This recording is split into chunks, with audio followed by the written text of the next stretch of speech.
Matius pasal 1. Inilah silsilah Isa Al-Masih, anak Daud, anak Ibrahim. Ibrahim mempunyai anak Ishak. Ishak mempunyai anak Yakub. Yakub mempunyai anak Yuda dan saudara-saudaranya. Yuda mempunyai anak Peres dan Zerah dari Tamar. Peres mempunyai anak Hezron. Hezron mempunyai anak Ram. Ram mempunyai anak Aminadab. Aminadab mempunyai anak Nahason. Nahason mempunyai anak Salmon. Salmon mempunyai anak Boas dari Rahab. Boas mempunyai anak Obed dari Rut. Obed mempunyai anak Isai. Isai mempunyai anak Daud. Daud mempunyai anak Sulaiman dari janda Uria. Sulaiman mempunyai anak Rehabeam. Rehabeam mempunyai anak Abia. Abia mempunyai anak Asa. Asa mempunyai anak Yosafat. Yosafat mempunyai anak Yoram. Yoram mempunyai anak Uzia. Uzia mempunyai anak Yotam. Yotam mempunyai anak Ahaz. Ahaz mempunyai anak Hizkia. Hizkia mempunyai anak Manasye. Manasye mempunyai anak Amon. Amon mempunyai anak Yosia. Yosia mempunyai anak Yekonya dan saudara-saudaranya. Pada masa Bani Israel dibuang ke Babel. Yekonya mempunyai anak Sealtiel setelah pembuangan ke Babel. Sealtiel mempunyai anak Zerubabel. Zerubabel mempunyai anak Abihud. Abihud mempunyai anak Elyakim. Elyakim mempunyai anak Azor. Azor mempunyai anak Zadok. Zadok mempunyai anak Akhim. Akhim mempunyai anak Eliud. Eliud mempunyai anak Eleazar. Eleazar mempunyai anak Matan. Matan mempunyai anak Yakub. Yakub mempunyai anak Yusuf, yaitu suami Maryam. Dari Maryam itulah lahir Isa, Sang Al-Masih. Jadi, dari Nabi Ibrahim sampai Nabi Daud, semuanya ada 14 keturunan. Dari Daud sampai masa pembuangan ke Babel, juga ada 14 keturunan. Demikian pula dari masa pembuangan ke Babel sampai Al-Masih ada 14 keturunan. Inilah riwayat kelahiran Isa Al-Masih. Ketika Maryam ibunya masih bertunangan dengan Yusuf, ternyata Maryam telah mengandung karena kuasa Ruh Allah. Walaupun Maryam dan Yusuf belum melakukan hubungan sebagai suami istri. Karena Yusuf, tunangannya, adalah orang yang bertakwa dan berakhlak, serta tidak berniat mempermalukan Maryam, maka ia bermaksud memutuskan hubungannya dengan Maryam secara diam-diam. Tetapi sementara ia memikirkan hal itu, malaikat Tuhan memperlihatkan diri kepadanya dalam mimpi. Malaikat itu berkata, "Hei Yusuf, anak Daud, janganlah engkau takut menerima Maryam sebagai istrimu, karena anak yang ada dalam kandungannya itu berasal dari Ruh Allah.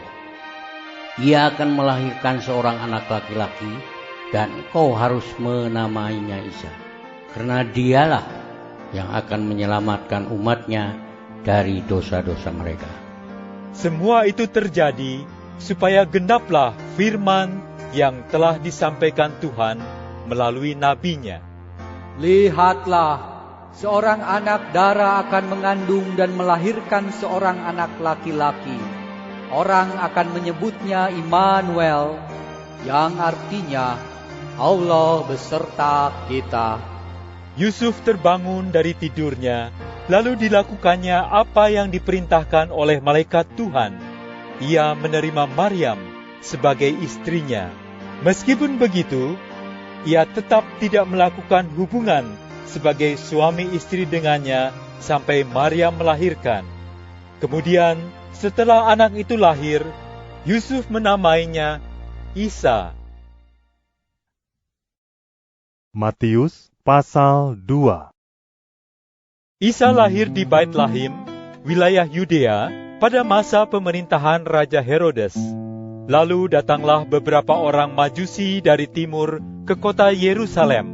Mereka bertanya-tanya, "Di manakah Raja Bani Israel yang baru dilahirkan itu?" Kami telah melihat bintangnya di timur, dan kami datang untuk sujud di hadapannya. Ketika hal itu didengar oleh Raja Herodes, terkejutlah ia dan juga semua orang yang tinggal di kota Yerusalem. Karena itu, Herodes mengumpulkan semua imam kepala dan para ahli kitab suci Taurat Bani Israel.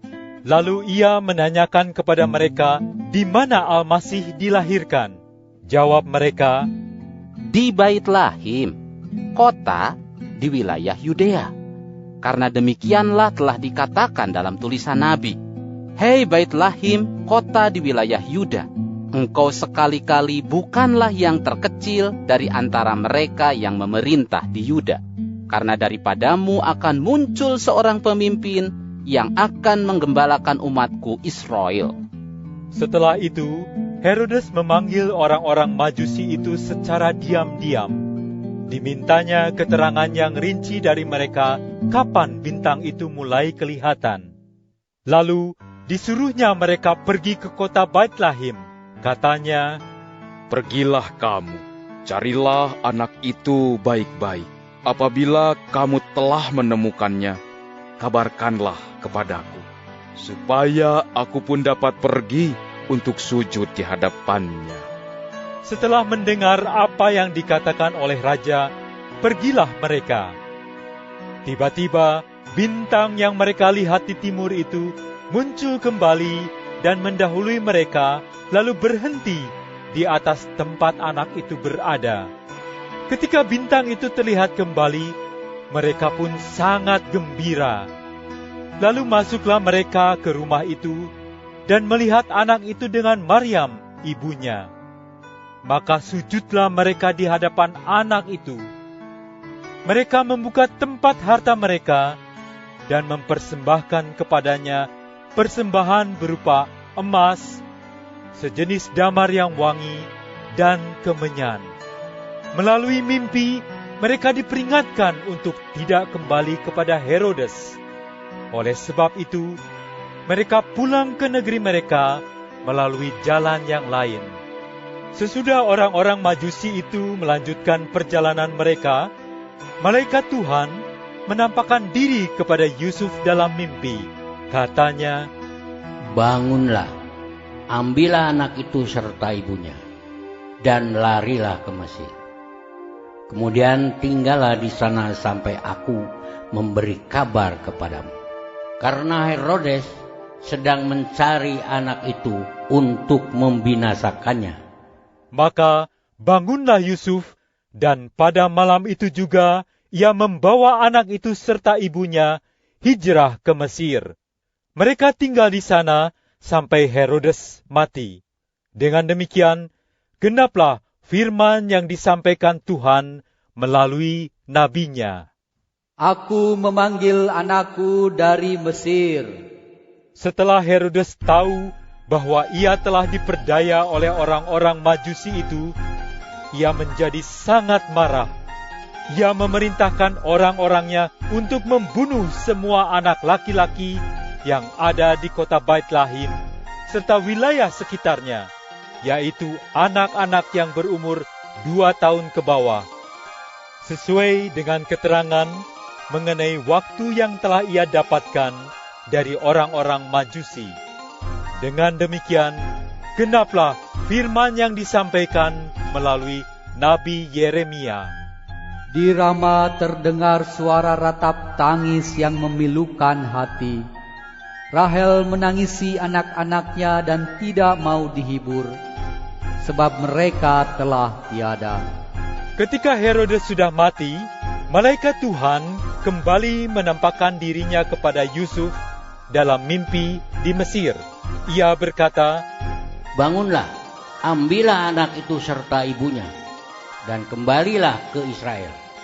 Karena orang-orang yang hendak membunuh anak itu sudah mati. Maka bangunlah Yusuf, diambilnya anak itu serta ibunya dan pergi ke wilayah Israel. Tetapi ketika didengarnya bahwa Arkelaus menjadi raja di wilayah Yudea menggantikan Herodes ayahnya, ia pun menjadi takut untuk pergi ke sana. Kemudian, setelah diberi petunjuk melalui mimpi, pergilah ia ke wilayah Galilea. Ia tinggal di kota yang bernama Nazaret. Dengan demikian, genaplah firman yang telah disampaikan melalui para nabi. Ia akan disebut orang Nazaret. Matius pasal 3. Pada waktu itu, tampillah Nabi Yahya. Ia menyampaikan berita kepada orang-orang di padang belantara Yudea. Serunya, "Bertobatlah, karena kerajaan surga sudah dekat." Dialah yang dibicarakan oleh Nabi Yesaya ketika ia berkata, Terdengar suara orang yang berseru-seru di padang belantara, "Persiapkanlah jalan bagi Tuhan, luruskanlah jalan yang akan dilaluinya."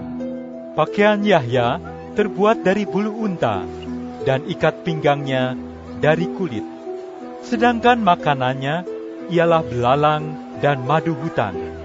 Kemudian berdatanganlah orang-orang dari Yerusalem, dari seluruh wilayah Yudea, dan dari seluruh daerah sekitar Sungai Yordan untuk menemuinya.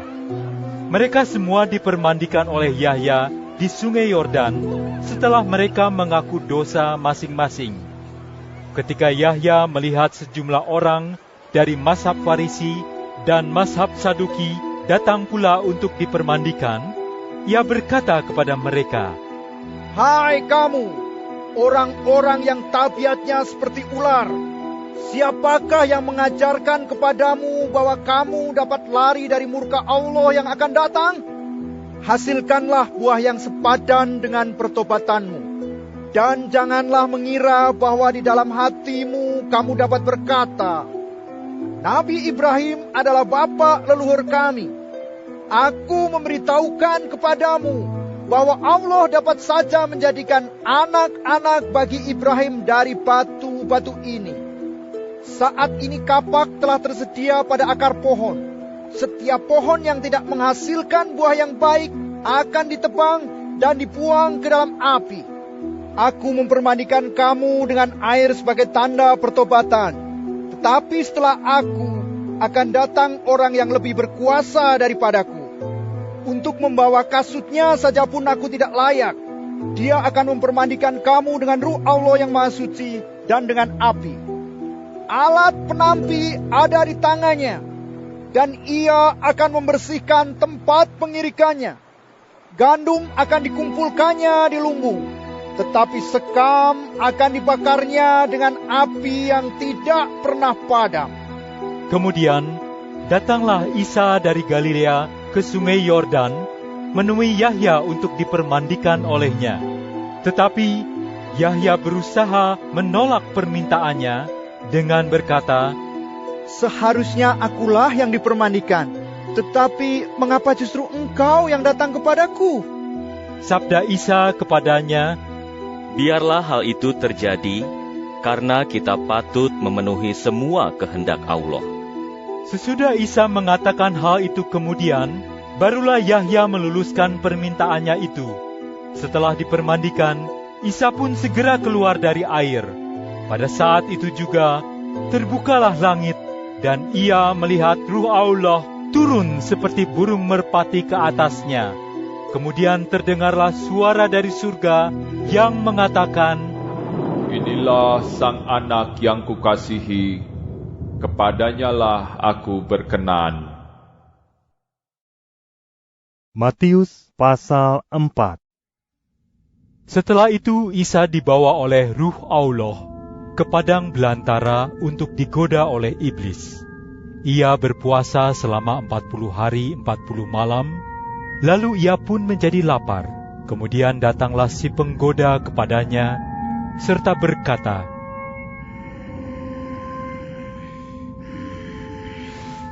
"Kalau engkau adalah Sang Anak yang datang dari Allah, suruhlah batu-batu itu menjadi roti."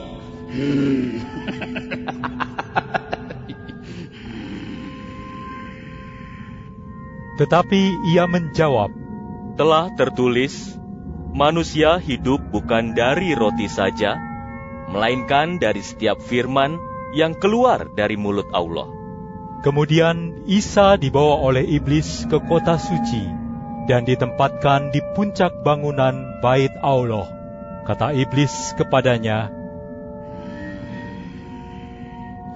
"Kalau engkau adalah Sang Anak yang datang dari Allah, terjunlah, karena telah tertulis, Allah akan menyuruh para malaikatnya untuk menjagamu, dan mereka akan menatang engkau dengan tangannya, sehingga kakimu tidak terantuk batu."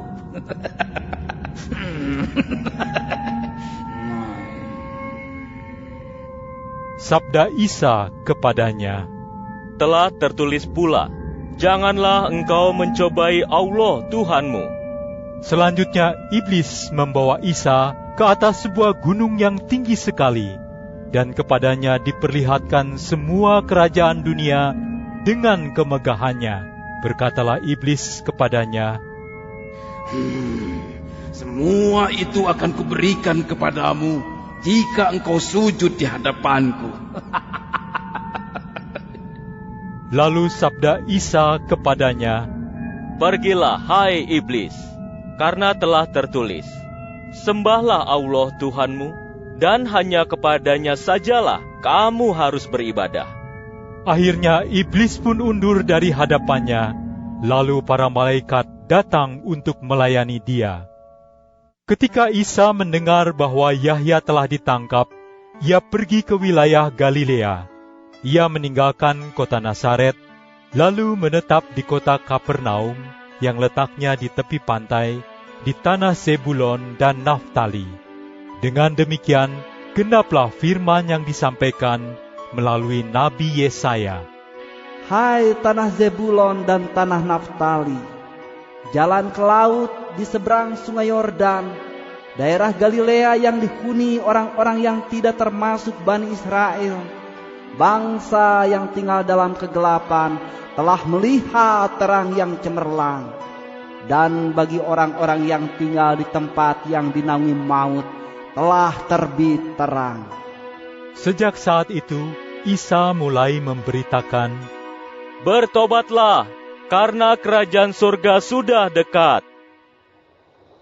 Ketika Isa berjalan di tepi danau Galilea, ia melihat dua orang bersaudara, yaitu Simon yang disebut Petrus dan Andreas, saudaranya. Mereka sedang menebarkan jala di danau itu, karena mereka adalah penjala ikan. Lalu sabda Isa kepada mereka, Mari, ikutlah aku, dan aku akan menjadikan kamu penjala manusia. Mereka segera meninggalkan jala mereka, lalu mengikut dia. Kemudian Isa melanjutkan perjalanannya, dan ia melihat dua orang bersaudara lainnya dalam sebuah perahu, yaitu Yakub dan Yahya. Pada waktu itu, mereka sedang memperbaiki jala bersama-sama dengan Zabdi, ayah mereka. Lalu Isa memanggil mereka. Mereka segera meninggalkan perahu dan ayah mereka, lalu mengikut dia. Isa berjalan mengelilingi seluruh wilayah Galilea. Ia mengajar di rumah-rumah ibadah mereka, memberitakan Injil Kerajaan Surga, dan menyembuhkan semua penyakit serta kelemahan di antara mereka. Berita mengenai dirinya tersiar di seluruh Syria. Lalu orang-orang yang terkena berbagai macam penyakit serta penderitaan, yang kerasukan, sakit ayan, dan yang lumpuh, dibawa kepadanya, dan Ia pun menyembuhkan mereka. Banyak sekali orang mengikuti Dia. Mereka berasal dari wilayah Galilea, Dekapolis, Yerusalem, Yudea, dan dari seberang Yordan. Matius pasal 5. Ketika Isa melihat orang banyak itu, naiklah Ia ke bukit. Setelah Ia duduk, datanglah para pengikutnya kepadanya. Lalu mulailah Ia mengajar mereka, katanya, Berbahagialah mereka yang tidak punya apa-apa di hadapan Allah, karena merekalah yang memiliki kerajaan surga. Berbahagialah mereka yang berduka cita, karena mereka akan dihibur. Berbahagialah mereka yang lemah lembut, karena mereka akan mewarisi bumi. Berbahagialah mereka yang lapar dan haus melakukan kehendak Allah, karena mereka akan dipuaskan. Berbahagialah mereka yang berbelas kasihan, karena mereka akan menerima belas kasihan juga. Berbahagialah mereka yang suci hatinya, karena mereka akan melihat Allah. Berbahagialah para pendamai, karena mereka akan disebut anak-anak Allah.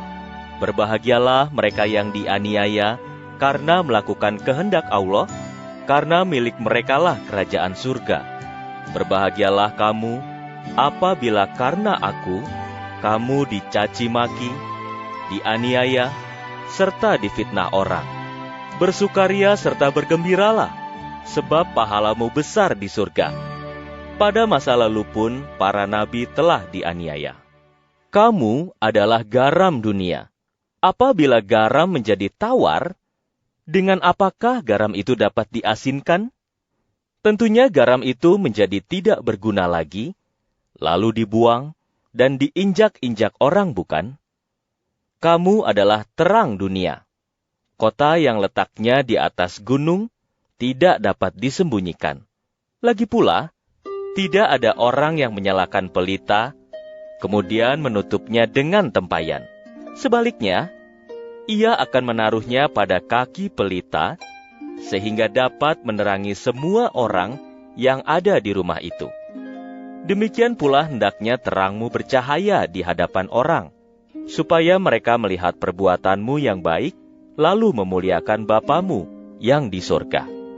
Jangan menyangka bahwa aku datang untuk meniadakan hukum Taurat, yaitu hukum yang terdapat dalam kitab suci Taurat, atau firman yang telah disampaikan Allah melalui para nabi.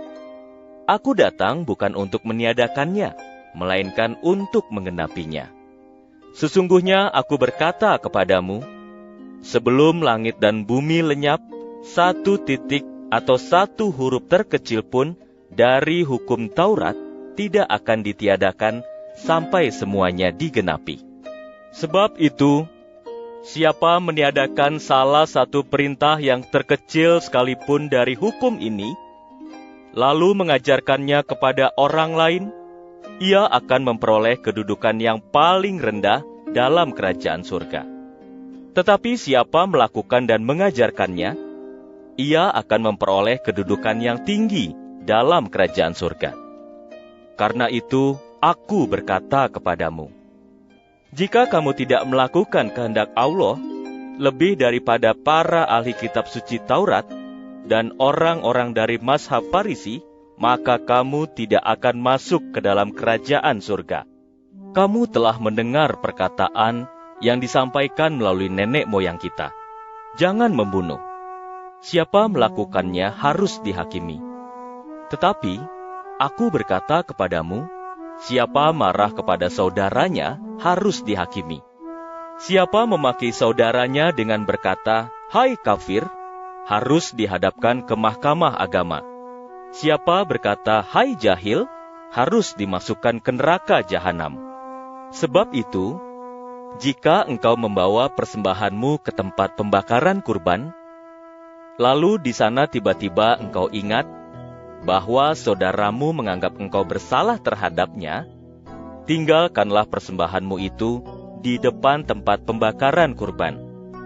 Lalu, pergilah berdamai dahulu dengan saudaramu. Setelah itu, barulah engkau boleh datang kembali ke tempat pembakaran kurban untuk mempersembahkan persembahanmu.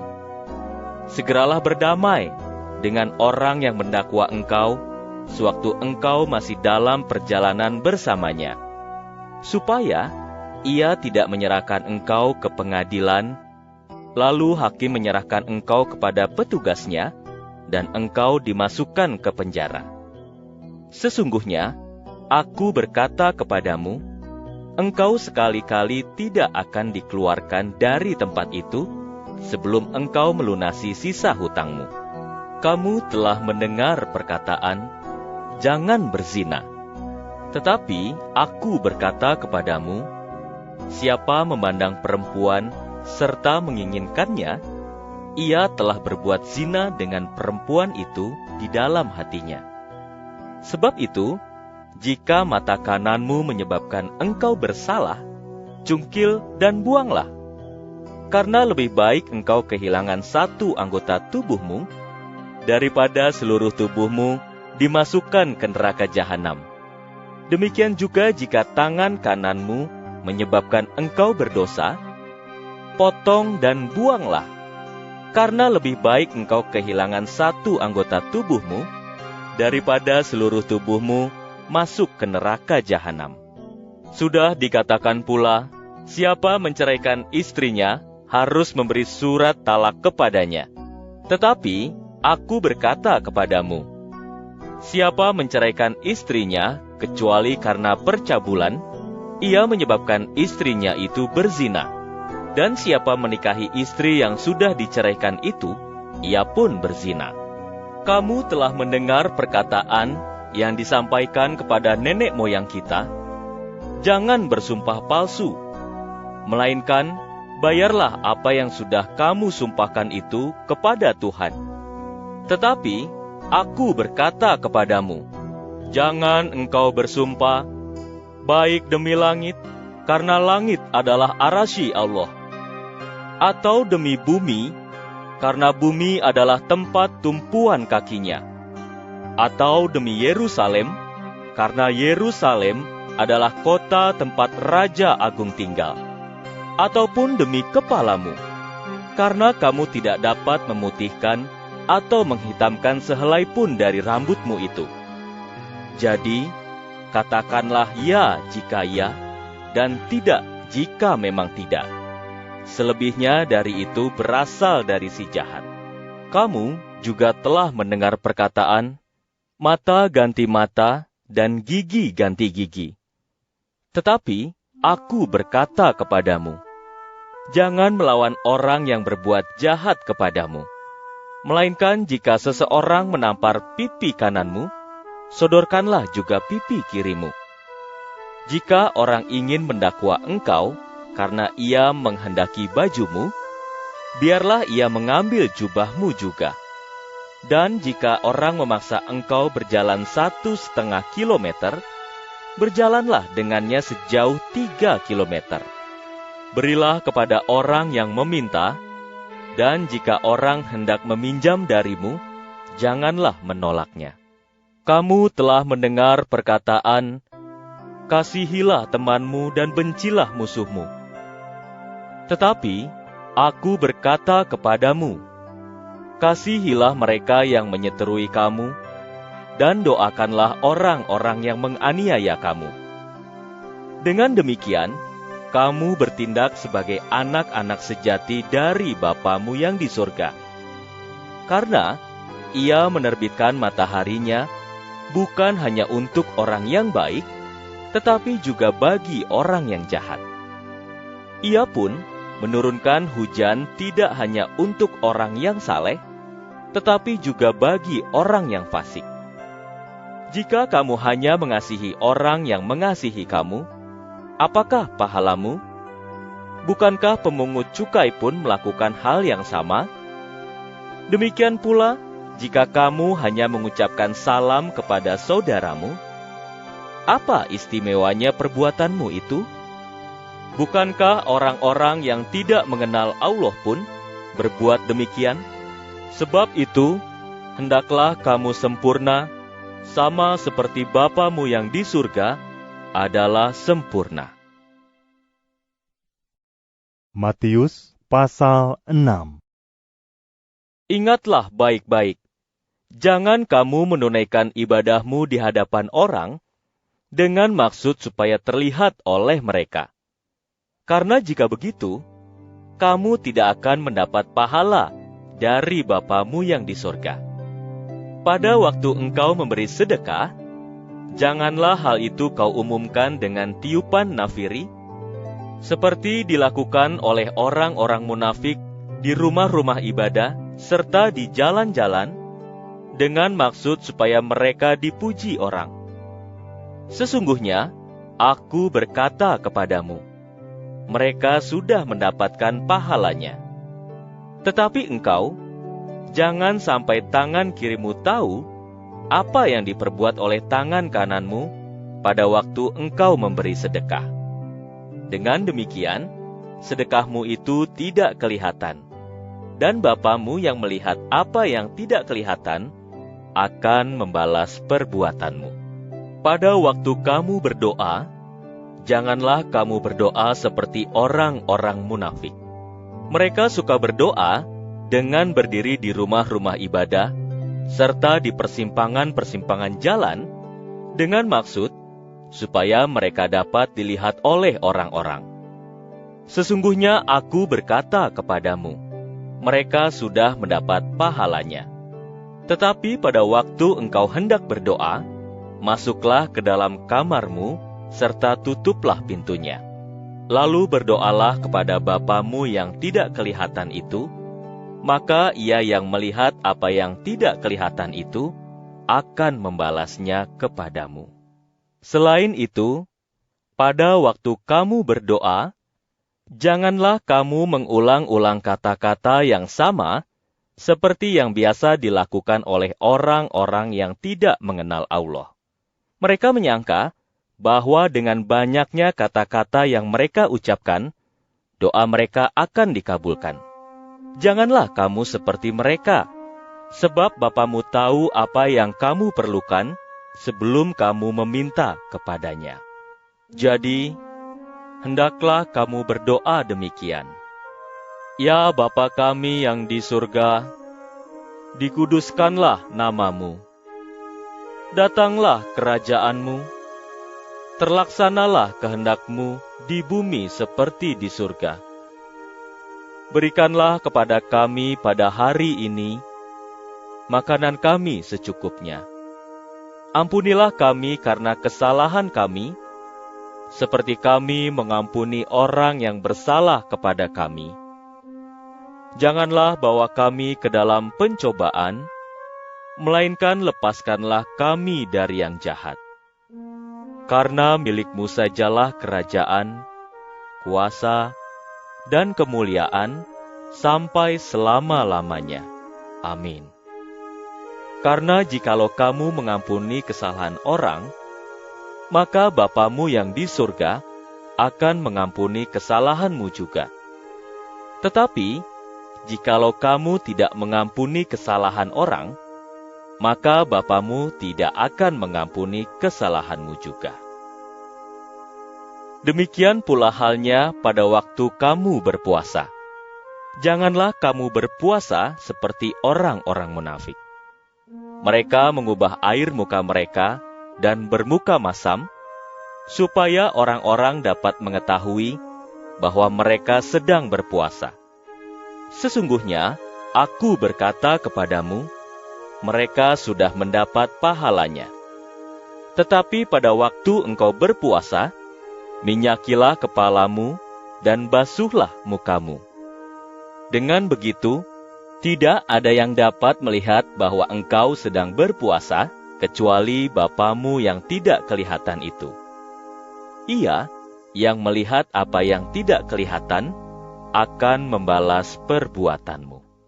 Janganlah kamu menyimpan bagi dirimu harta di bumi, di mana ngengat dan karat dapat merusaknya, dan pencuri dapat membongkar serta mencurinya. Tetapi, simpanlah bagi dirimu harta di surga, karena ngengat dan karat tidak dapat merusaknya, dan pencuri pun tidak dapat membongkar serta mencurinya. Karena di mana hartamu berada, disitulah juga hatimu. Mata adalah pelita tubuh. Sebab itu jika matamu baik, maka teranglah seluruh tubuhmu. Tetapi jika matamu jahat, maka gelaplah seluruh tubuhmu. Jadi, jika terang yang ada padamu menjadi gelap, betapa gelapnya kegelapan itu. Tidak seorang pun dapat mengabdi kepada dua tuan, karena ia akan membenci yang seorang dan mengasihi yang lain. Atau ia akan setia kepada yang seorang dan mengabaikan yang lain. Oleh sebab itu, kamu tidak dapat sekaligus mengabdi kepada Allah dan kepada harta duniawi. Sebab itu, aku berkata kepadamu, janganlah khawatir tentang hidupmu, yaitu tentang apa yang akan kamu makan, atau tentang apa yang akan kamu minum. Demikian juga halnya dengan tubuhmu, yaitu tentang apa yang akan kamu pakai. Bukankah hidup lebih penting daripada makanan, dan tubuh lebih penting daripada pakaian? Lihatlah burung-burung di udara. Mereka tidak menabur, tidak menuai, dan tidak mengumpulkan makanannya di lumbung. Namun, mereka dipelihara oleh Bapamu yang di surga. Bukankah kamu lebih bernilai daripada burung-burung itu? Lagi pula, siapa di antara kamu yang karena kekhawatirannya dapat memperpanjang umurnya sedikit saja? Kalau begitu, mengapa kamu khawatir tentang pakaian? Perhatikanlah bunga bakung yang tumbuh di padang. Tumbuhan itu tidak bekerja dan juga tidak memintal. Namun, aku berkata kepadamu, Nabi Sulaiman dengan segala kemuliaannya pun tidak pernah berdandan seindah salah satu dari bunga-bunga itu. Jadi, jika Allah mendandani sedemikian rupa rumput di padang, yang hari ini ada dan esok dicampakkan ke api, bukankah Ia akan lebih lagi memberi pakaian kepadamu, hai orang-orang yang kurang percaya? Sebab itu, janganlah kamu khawatir dan berkata, apa yang akan kami makan? Atau apa yang akan kami minum? Atau apa yang akan kami pakai? Semua itu dikejar oleh orang-orang yang tidak mengenal Allah. Tetapi Bapamu yang di sorga tahu bahwa kamu memerlukan semua itu. Carilah dahulu kerajaan Allah dan kehendak-Nya, maka semua itu akan ditambahkan kepadamu. Janganlah kamu khawatir tentang hari esok, karena hari esok mempunyai kesusahannya sendiri. Jadi, kesusahan sehari cukuplah untuk sehari. Matius pasal 7. Janganlah kamu menghakimi, supaya kamu tidak dihakimi. Karena sebagaimana kamu menghakimi, demikian pula lah kamu akan dihakimi, dan dengan ukuran apa engkau mengukur, itu pula lah yang akan diukurkan kepadamu. Mengapa engkau melihat serbuk kayu di dalam mata saudaramu, sedangkan balok kayu di dalam matamu sendiri tidak kau sadari? Bagaimana engkau dapat berkata kepada saudaramu, izinkan aku mengeluarkan serbuk kayu itu dari matamu, padahal di matamu sendiri ada balok kayu? Hai orang munafik, keluarkanlah dahulu balok kayu yang ada dalam matamu. Kemudian, barulah engkau dapat melihat dengan jelas untuk mengeluarkan serbuk kayu dari mata saudaramu. Janganlah kamu memberikan barang yang suci kepada anjing atau melemparkan mutiaramu ke hadapan babi, supaya barang berharga itu tidak diinjak-injak dengan kakinya, lalu binatang itu berbalik menyerang kamu. Mintalah, maka akan diberikan kepadamu. Carilah, maka kamu akan mendapat. Ketuklah, maka pintu akan dibukakan untukmu. Karena orang yang meminta akan menerima, orang yang mencari akan mendapat, dan orang yang mengetuk pintu, baginyalah pintu akan dibukakan. Siapakah di antara kamu yang memberi batu kepada anaknya jika ia meminta roti, atau memberinya ular jika ia meminta ikan? Jadi, jika kamu yang jahat tahu memberi pemberian yang baik kepada anak-anakmu, terlebih lagi Bapamu yang di surga. Ia akan memberi pemberian yang baik kepada setiap orang yang memohon kepadanya. Perbuatlah terhadap orang lain apa yang kamu kehendaki mereka perbuat terhadap kamu. Karena demikianlah ajaran hukum Taurat dan firman yang disampaikan Allah melalui para nabi. Masuklah melalui pintu yang sempit, karena gerbang yang lebar dan jalan yang luas menuju kebinasaan, dan banyak orang yang melaluinya. Sedangkan pintu yang sempit dan jalan yang sesak adalah jalan menuju kehidupan, dan hanya sedikit orang yang mendapatkannya. Waspadalah terhadap nabi-nabi palsu, karena mereka datang kepadamu dengan menyamar seperti domba, tetapi sesungguhnya hati mereka seperti serigala-serigala buas. Dari buah-buah kehidupannya lah kamu akan mengenali mereka. Pernahkah orang memetik buah anggur dari semak duri? Atau pernahkah buah ara dipetik dari tumbuhan berduri lainnya? Setiap pohon yang baik akan menghasilkan buah yang baik, tetapi pohon yang tidak baik akan menghasilkan buah yang tidak baik pula. Pohon yang baik tidak dapat menghasilkan buah yang tidak baik, dan pohon yang tidak baik tidak dapat menghasilkan buah yang baik. Setiap pohon yang tidak menghasilkan buah yang baik akan ditebang dan dibuang ke dalam api. Jadi, dari buah-buah kehidupannya lah kamu akan mengenali nabi-nabi palsu itu. Tidak semua orang yang berseru kepadaku, "Ya junjungan kami, ya junjungan kami," akan masuk ke kerajaan surga. Melainkan, hanya mereka yang melaksanakan kehendak Bapa-Ku yang di surga. Pada hari menjelang kiamat, akan banyak orang yang berseru, "Ya junjungan kami, ya junjungan kami, bukankah dengan namamu kami telah mengajar orang? Dengan namamu kami telah mengusir setan? Dan dengan namamu pula kami telah mengadakan mukjizat?" Pada saat itu, secara terus terang aku akan berkata kepada mereka, "Aku tidak pernah mengenal kamu. Enyahlah dari hadapanku, hai orang-orang yang mungkar." Setiap orang yang mendengar perkataanku dan melaksanakannya, ia sama dengan orang yang bijaksana, yang membangun rumahnya di atas dasar yang kuat.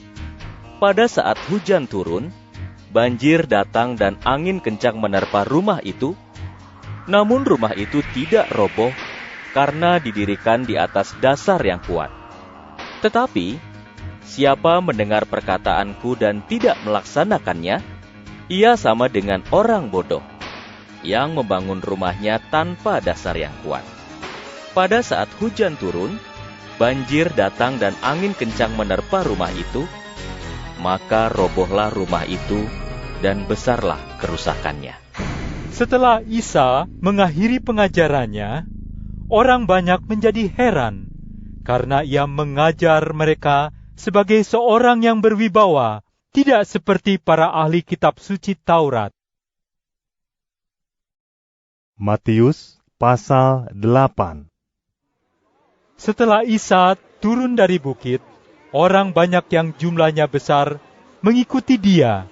Lalu datanglah kepadanya seorang yang berpenyakit kusta. Ia sujud di hadapannya dan berkata, "Tuan, jika Tuan menghendaki, Tuan dapat melahirkan aku." Isa mengulurkan tangannya dan menyentuh orang itu, lalu bersabda, "Aku menghendakinya, tahirlah." Saat itu juga orang itu sembuh dari kustanya. Lalu sabda Isa kepadanya, "Ingat Jangan kau ceritakan hal ini kepada seorang pun. Tetapi, pergi dan tunjukkanlah dirimu kepada imam. Lalu persembahkanlah persembahan yang diperintahkan oleh Musa sebagai kesaksian bagi mereka.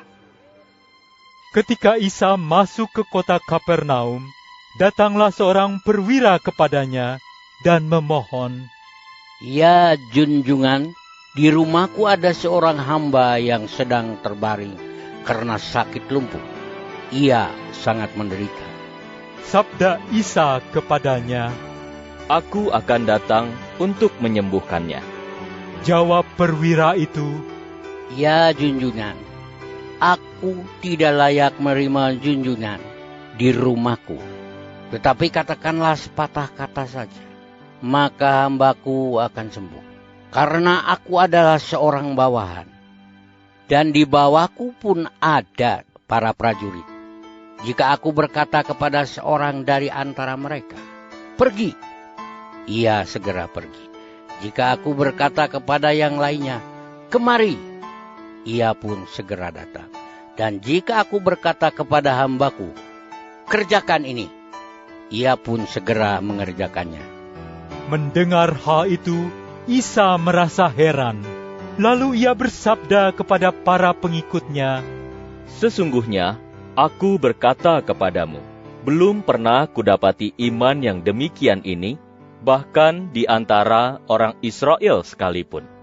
Aku berkata pula kepadamu, banyak orang akan datang dari timur dan barat, lalu mereka duduk makan di dalam kerajaan surga, bersama-sama dengan Ibrahim, Ishak, dan Yakub.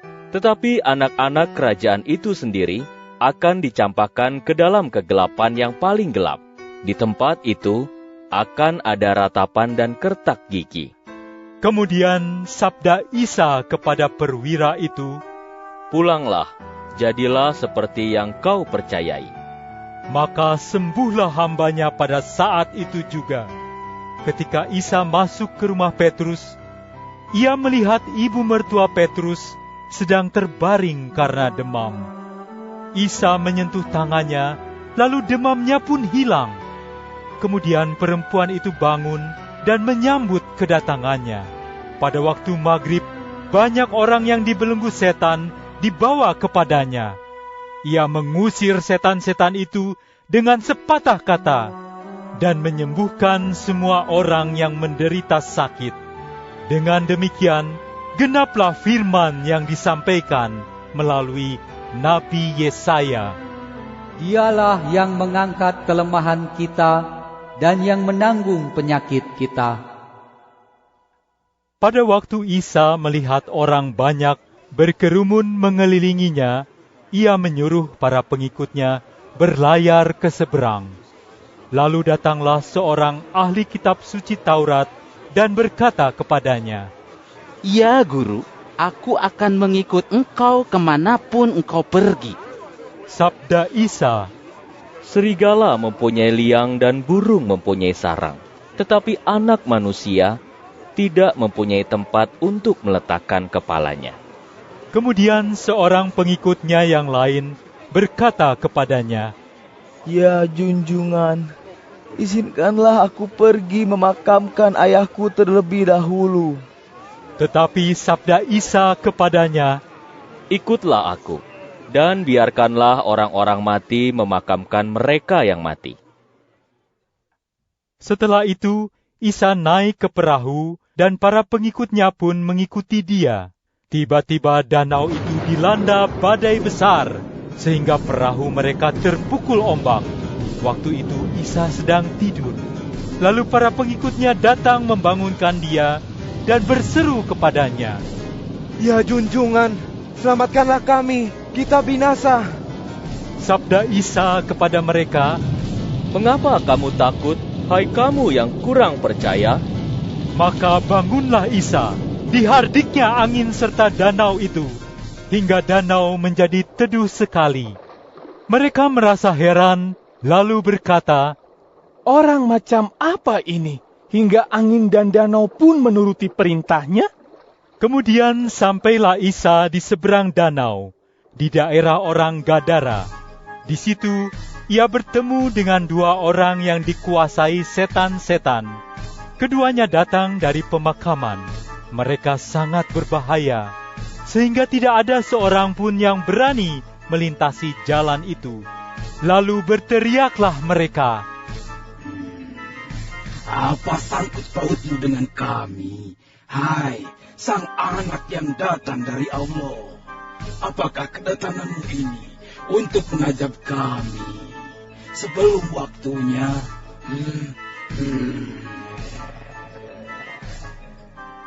Agak jauh dari tempat mereka itu, ada sekawanan babi yang sedang mencari makan.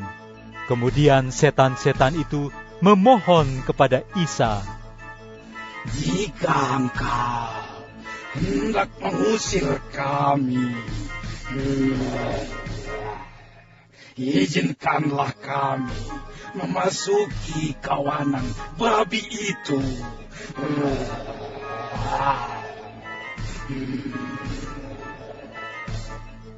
Sabda Isa kepada setan-setan itu, "Pergilah." Maka setan-setan itu pun keluar dan memasuki babi-babi itu. Kemudian dengan tiba-tiba, seluruh kawanan babi itu terjun dari tepi tebing bukit ke danau, lalu mati di dalam air. Gembala-gembala dari kawanan babi itu lari ke kota. Mereka menceritakan semuanya, juga tentang dua orang yang dikuasai setan-setan. Kemudian keluarlah semua penduduk kota itu untuk menemui Isa. Setelah mereka bertemu dengannya, mereka meminta agar ia pergi dari daerah mereka. Matius pasal 9. Setelah naik ke perahu, Isa menyeberang lalu sampai di kotanya sendiri.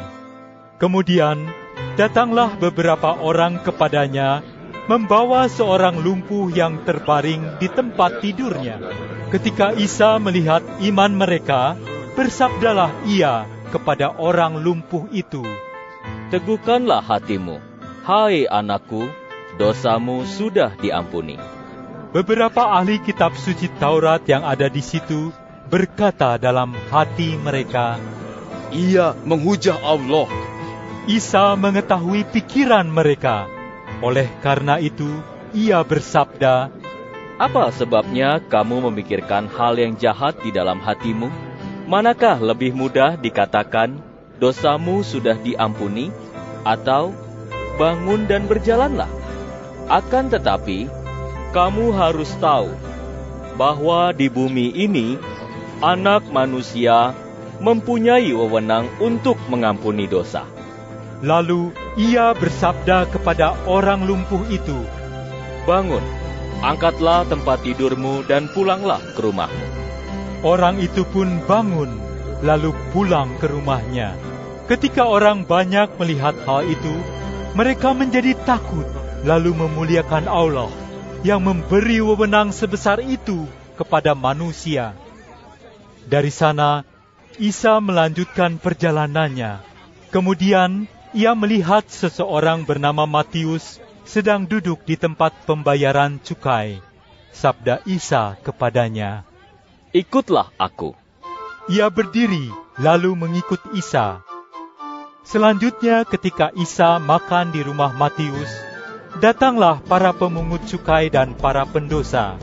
Lalu mereka turut makan bersama-sama dengan Isa serta para pengikutnya. Pada waktu orang-orang dari mazhab Farisi melihat hal itu, mereka berkata kepada para pengikutnya, "Mengapa gurumu makan dengan para pemungut cukai dan para pendosa?"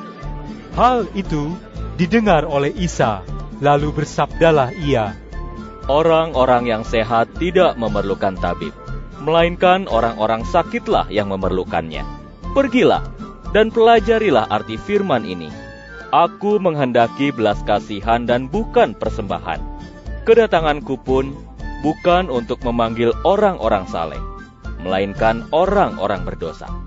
Pada suatu ketika, para pengikut Yahya datang kepada Isa. Mereka bertanya, "Apa sebabnya kami dan juga orang-orang dari mazhab Farisi kerap berpuasa, sedangkan para pengikutmu tidak. Maka sabda Isa kepada mereka, Bolehkah sahabat-sahabat mempelai pria berduka cita selama mempelai itu masih bersama-sama dengan mereka? Tetapi akan tiba waktunya, mempelai pria itu diambil dari antara mereka. Pada saat itu, barulah mereka akan berpuasa. Tidak seorang pun akan menambalkan secari kain baru pada pakaian yang sudah tua.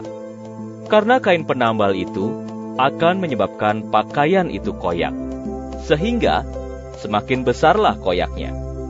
Demikian pula tidak seorang pun akan menuang air anggur baru ke dalam kirbat-kirbat kulit yang sudah tua.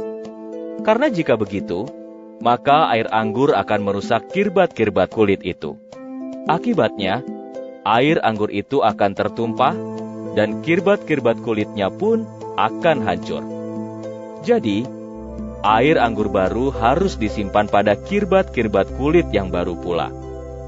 Sehingga terpeliharalah keduanya.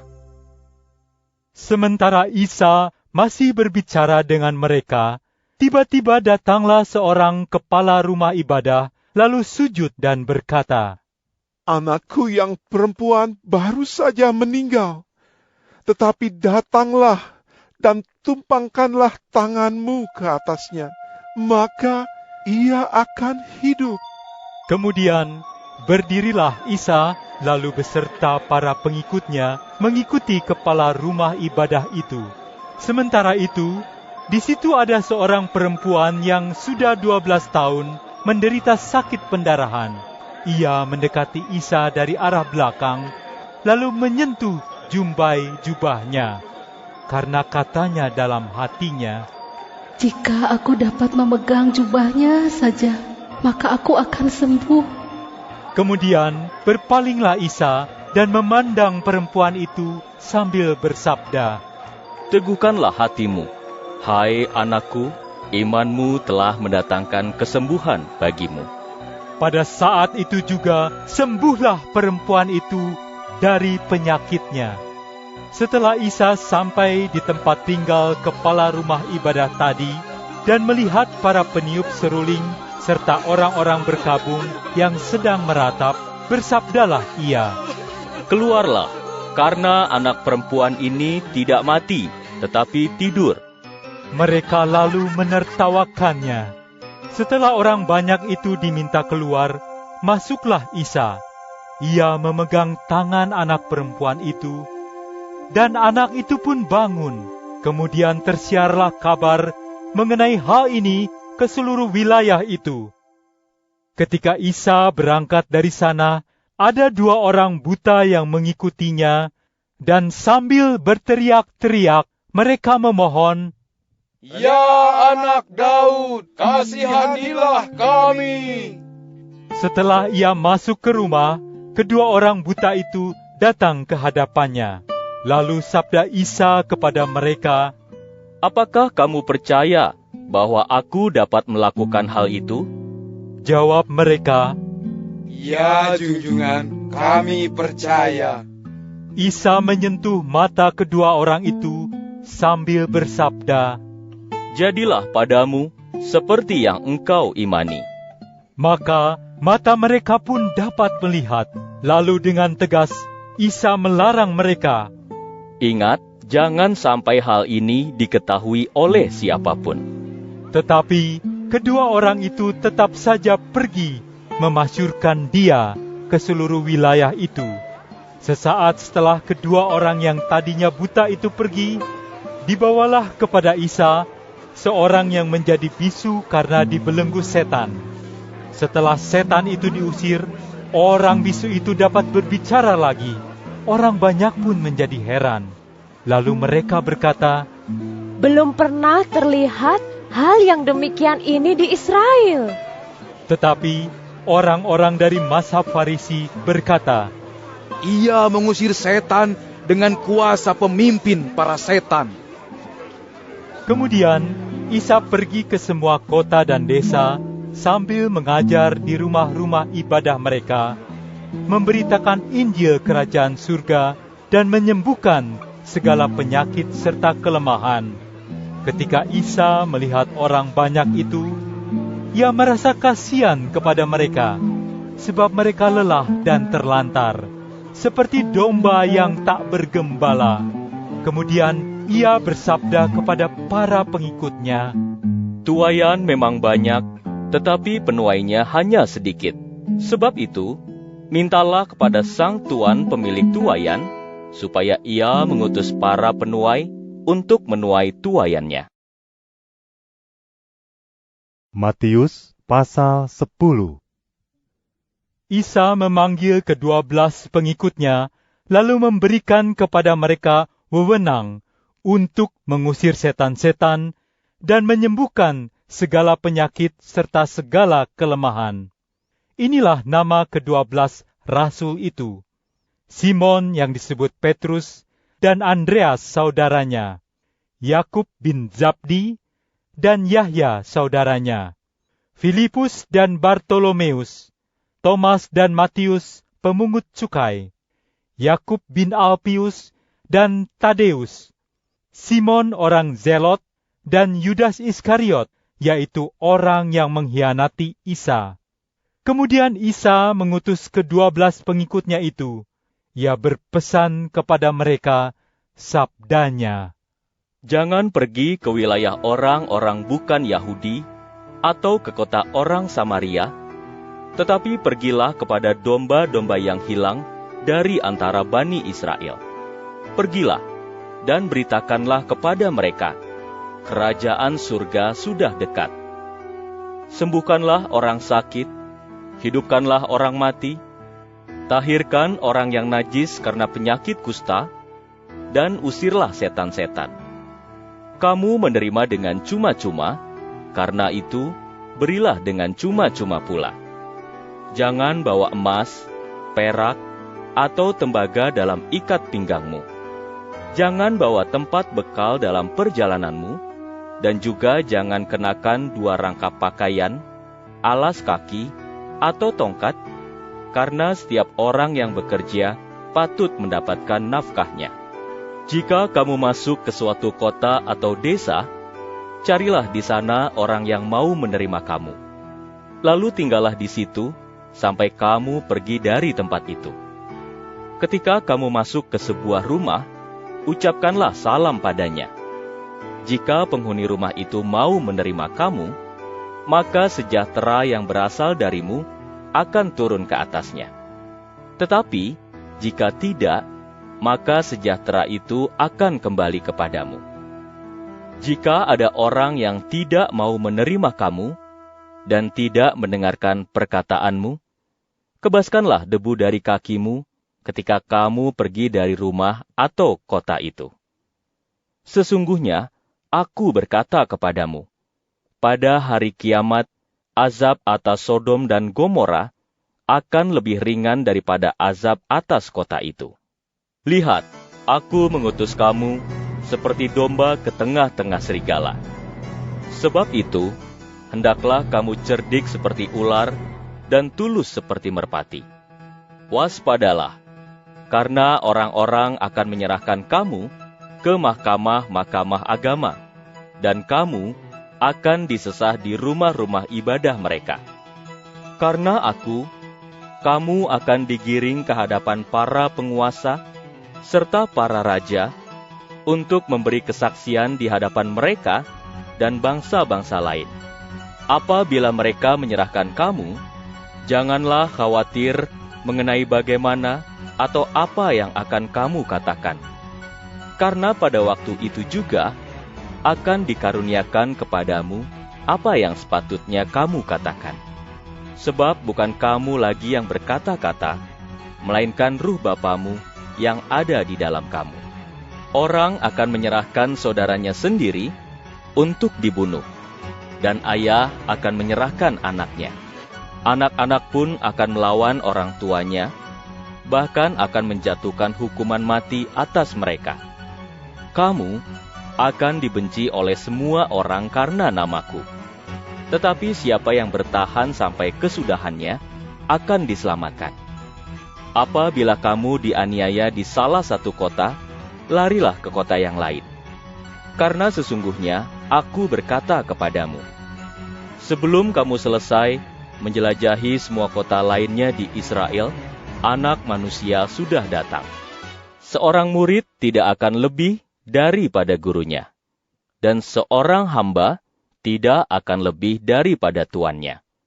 Cukuplah bagi seorang murid apabila ia menjadi sama dengan gurunya, dan bagi seorang hamba apabila ia menjadi sama dengan tuannya. Jadi, jika kepala keluarga mendapat julukan Baal-Zebul, apalagi anggota-anggota keluarganya. Sebab itu, janganlah kamu takut kepada mereka, karena apa yang tertutup akan dinyatakan, dan apa yang tersembunyi akan diketahui orang. Katakanlah di tempat terang apa yang kukatakan kepadamu di tempat gelap, dan serukanlah dari soto rumahmu apa yang dibisikkan di telingamu. Janganlah takut kepada mereka yang dapat membunuh tubuh, tetapi tidak mampu membunuh jiwa. Hendaklah kamu lebih takut kepada Dia yang dapat membinasakan baik jiwa maupun tubuh di neraka jahanam. Bukankah burung pipit dijual orang dengan harga seduit untuk 2 ekor? Meskipun demikian, tidak seekor pun dari burung-burung itu akan jatuh ke tanah, jika Bapamu tidak menghendakinya. Rambut di kepalamu pun semuanya terhitung. Sebab itu, janganlah kamu takut, karena kamu lebih bernilai daripada banyak burung pipit. Siapa mengakui aku di hadapan manusia, aku pun akan mengakuinya di hadapan Bapa-Ku yang di surga. Tetapi, siapa menyangkal aku di hadapan manusia, aku pun akan menyangkalnya di hadapan Bapa-Ku yang di surga. Jangan menyangka bahwa aku datang ke bumi untuk membawa damai. Aku datang bukan membawa damai, melainkan pedang. Karena kedatanganku ini akan memisahkan anak laki-laki dari ayahnya, anak perempuan dari ibunya, dan menantu perempuan dari mertuanya. Anggota keluarga sendiri akan menjadi musuhnya. Siapa lebih mengasihi ayahnya atau ibunya daripada aku, ia tidak layak bagiku. Demikian pula, orang yang lebih mengasihi anaknya laki-laki atau anaknya perempuan daripada aku, ia tidak layak bagiku. Siapa tidak memikul salibnya serta mengikut aku, ia tidak layak bagiku. Siapa berusaha mempertahankan nyawanya, ia akan kehilangan nyawanya. Dan siapa kehilangan nyawanya karena aku, ia akan mendapatkannya. Siapa menyambut kamu, ia menyambut aku. Dan siapa menyambut aku, ia menyambut Dia yang mengutus aku. Siapa menyambut seorang nabi karena kenabiannya, ia akan mendapat pahala nabi. Dan siapa menyambut seorang yang saleh karena kesalehannya, ia akan mendapat pahala orang saleh. Siapa memberi minum, meskipun hanya secangkir air sejuk, kepada salah seorang yang kecil ini karena ia pengikutku, sesungguhnya aku berkata kepadamu, sekali-kali ia tidak akan kehilangan pahalanya. Matius pasal 11. Setelah Isa selesai menyampaikan pesannya kepada ke-12 pengikutnya itu, ia pergi dari situ untuk mengajar dan mengabarkan Injil di kota-kota lainnya. Di dalam penjara, Yahya mendengar segala sesuatu yang dilakukan oleh Al-Masih. Lalu ia mengutus para pengikutnya untuk bertanya kepada Isa, "Engkaukah yang akan datang itu, atau kami masih harus menunggu yang lain?" Sabda Isa kepada mereka, "Pergi dan beritahukanlah kepada Yahya segala sesuatu yang telah kamu dengar dan kamu lihat. Orang buta dapat melihat, orang lumpuh dapat berjalan, orang kusta menjadi tahir karena sembuh, orang tuli dapat mendengar, orang mati dihidupkan kembali, dan Injil diberitakan kepada orang-orang miskin. Berbahagialah orang yang tidak meragukan aku."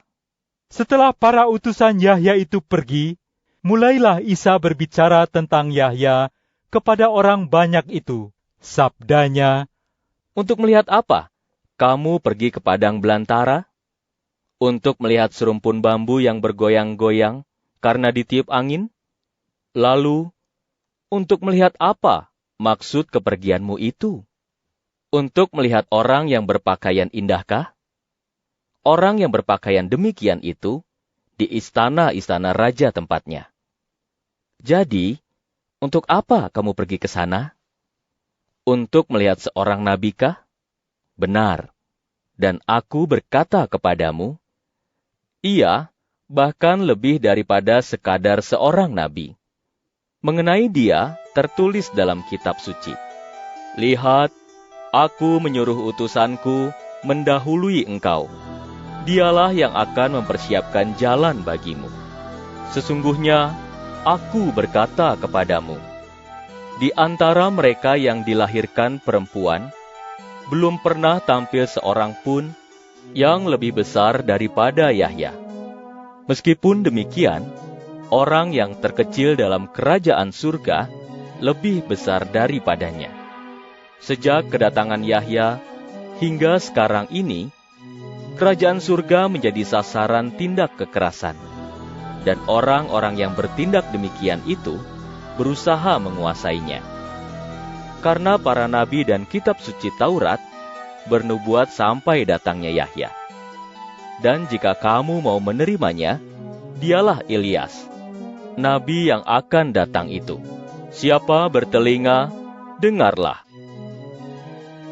Dengan apakah generasi ini akan kusamakan? Mereka ini seperti anak-anak yang duduk-duduk di pasar dan berseru kepada kawan-kawan mereka. Kami meniup seruling untukmu, tetapi kamu tidak menari. Kami melantunkan nyanyian ratapan, tetapi kamu tidak berduka. Karena Yahya datang, ia tidak makan dan minum, lalu kata mereka, ia kerasukan setan. Datang pula Anak Manusia, ia makan dan minum. Lalu kata mereka, lihatlah, si rakus, peminum anggur, sahabat para pemungut cukai serta para pendosa. Namun, hikmah terbukti benar melalui perbuatan-perbuatannya. Kemudian, mulailah Isa mencela kota-kota yang tidak bertobat. Padahal di tempat-tempat itu, ia banyak melakukan mukjizat. Celakalah engkau, hai Khorazim. Celakalah engkau, hai Baitsaida. Karena seandainya mukjizat yang terjadi di antaramu, terjadi juga di Tirus dan Sidon, maka sudah sejak lama penduduk kota itu bertobat, serta berkabung dengan memakai kain karung dan duduk dalam debu. Sebab itu, aku berkata kepadamu, pada hari kiamat, azab untuk kota Tirus dan Sidon akan lebih ringan daripada azab yang akan kamu terima. Demikian pula engkau, hai Kapernaum. Akankah engkau ditinggikan sampai ke langit? Tidak, engkau bahkan akan diturunkan sampai ke alam maut. Karena apabila mukjizat yang terjadi di antaramu terjadi pula di Sodom, tentu kota itu akan tetap ada sampai hari ini. Sebab itu, aku berkata kepadamu, pada hari kiamat, azab untuk kota Sodom akan lebih ringan daripada azab yang akan kamu terima. Pada waktu itu, Isa memanjatkan syukur. Ya Bapa, ya penguasa langit dan bumi, aku memuji Engkau, sebab Engkau menyembunyikan semua ini dari orang-orang yang berakal dan bijaksana, tetapi menyatakannya kepada orang-orang kecil. Memang itulah yang berkenan kepadamu, ya Bapa. Segala sesuatu telah diserahkan kepadaku oleh Bapakku. Tidak seorang pun yang mengenal siapa Sang Anak, kecuali Sang Bapa, dan tidak ada seorang pun yang mengenal siapa Sang Bapa, kecuali Sang Anak, dan orang-orang yang kepadanya Sang Anak berkenan menyatakannya. Marilah kepadaku, Hai kamu semua yang lelah dan menanggung beban berat, aku akan memberikan kelegaan bagimu. Terimalah kuk dariku dan belajarlah padaku, karena aku lemah lembut serta rendah hati, dan jiwamu pun akan mendapat kelegaan. Karena kuk dariku menyenangkan, dan bebanku pun ringan. Matius pasal 12. Pada suatu hari, yaitu hari Sabat, Isa dan para pengikutnya melewati ladang-ladang gandum. Karena merasa lapar, para pengikutnya memetik bulir-bulir gandum serta memakannya. Hal itu terlihat oleh orang-orang dari mazhab Farisi. Lalu kata mereka kepadanya, Lihat, para pengikutmu berbuat sesuatu yang haram dilakukan pada hari Sabat.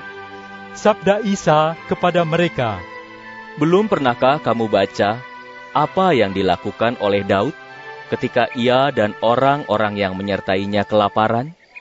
Ia masuk ke dalam kemah suci Allah, lalu memakan roti persembahan yang haram hukumnya jika dimakan baik olehnya maupun oleh orang-orang yang menyertainya.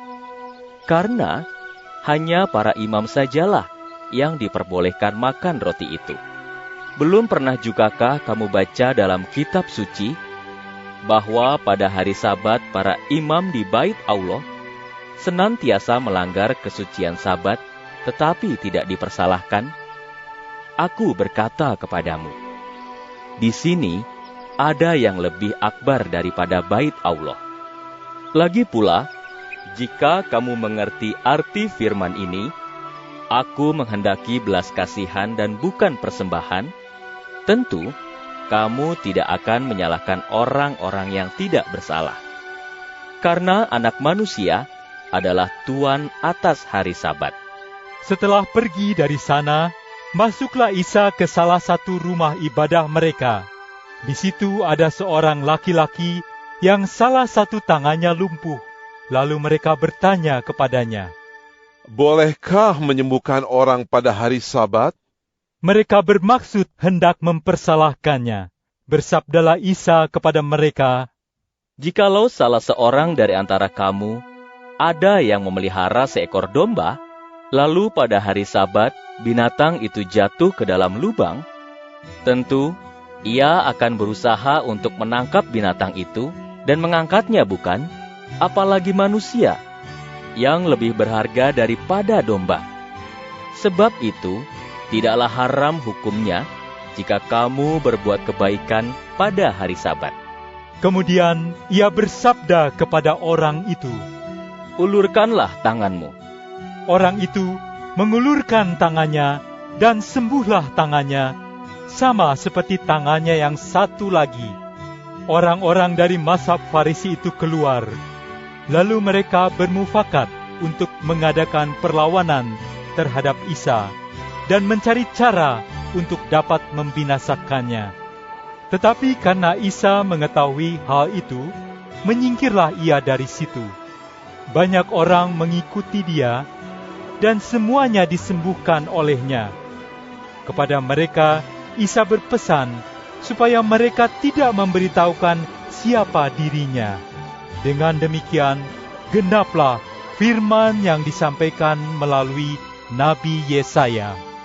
Inilah hamba pilihanku, yaitu orang yang kukasihi, yang berkenan di hatiku. Aku akan menaruh ruhku padanya, dan ia akan mengabarkan hukum kepada bangsa-bangsa. Ia tidak akan bertengkar atau berteriak, bahkan suaranya pun tidak akan terdengar di jalan-jalan. Buluh yang terkulai tidak akan dipatahkannya, dan sumbu yang hampir padam pun tidak akan dipadamkannya, sampai keadilan dapat ia tegakkan. Kepada namanya lah bangsa-bangsa akan berharap. Kemudian dibawalah kepada Isa seorang yang bisu dan buta karena dibelenggu setan. Lalu disembuhkannya, sehingga orang bisu itu dapat berbicara serta melihat. Orang banyak itu tercengang, lalu berkata, Diakah anak Daud itu? Tetapi ketika orang-orang dari mazhab Farisi mendengar hal itu, mereka berkata, "Orang ini mengusir setan-setan dengan kuasa Baalzebul, pemimpin para setan." Isa mengetahui pikiran mereka. Oleh karena itu, bersabdalah ia kepada mereka, "Setiap kerajaan yang warganya saling berselisih, tentunya akan runtuh. Dan setiap kota atau rumah tangga yang penduduk atau anggotanya saling berselisih, tentu tidak akan berdiri kokoh. Jika setan mengusir setan, berarti mereka saling berselisih. Bagaimana mungkin kerajaannya akan berdiri kokoh? Lagi pula, jika aku mengusir setan-setan dengan kuasa Baalzebul, dengan kuasa siapakah para pengikutmu mengusirnya? Sebab itu, merekalah yang akan menjadi hakim bagimu. Tetapi, jika aku mengusir setan-setan dengan kuasa Ruh Allah, itu berarti bahwa kerajaan Allah sudah datang di tengah-tengah kamu. Bagaimana mungkin orang dapat masuk ke dalam rumah seorang yang kuat, serta merampas hartanya, kalau orang yang kuat itu belum diikatnya terlebih dahulu? Setelah itu, barulah hartanya dapat dirampas. Orang yang tidak bersama-sama dengan aku, ia melawan aku. Dan orang yang tidak mengumpulkan bersama-sama dengan aku, ia mencerai-beraikan. Sebab itu, aku berkata kepadamu, segala dosa dan hujah manusia akan diampuni. Tetapi hujah atas Ruh Allah tidak akan diampuni. Siapa mengucapkan perkataan yang melawan anak manusia, ia akan diampuni. Tetapi, siapa mengucapkan perkataan yang melawan Ruh Allah yang Maha Suci, ia tidak akan diampuni, baik pada zaman ini maupun pada zaman yang akan datang. Pohon yang baik menghasilkan buah yang baik. Sebaliknya, pohon yang buruk akan menghasilkan buah yang buruk pula. Karena pohon dapat dikenali dari buahnya. Hai orang-orang yang bertabiat seperti ular, bagaimana mungkin kamu yang jahat dapat mengatakan hal-hal yang baik, karena apa yang diucapkan mulut meluap dari hati. Orang yang baik akan mengeluarkan hal-hal yang baik dari perbendaharaannya yang baik. Sebaliknya, orang yang jahat mengeluarkan hal-hal yang jahat dari perbendaharaannya yang jahat.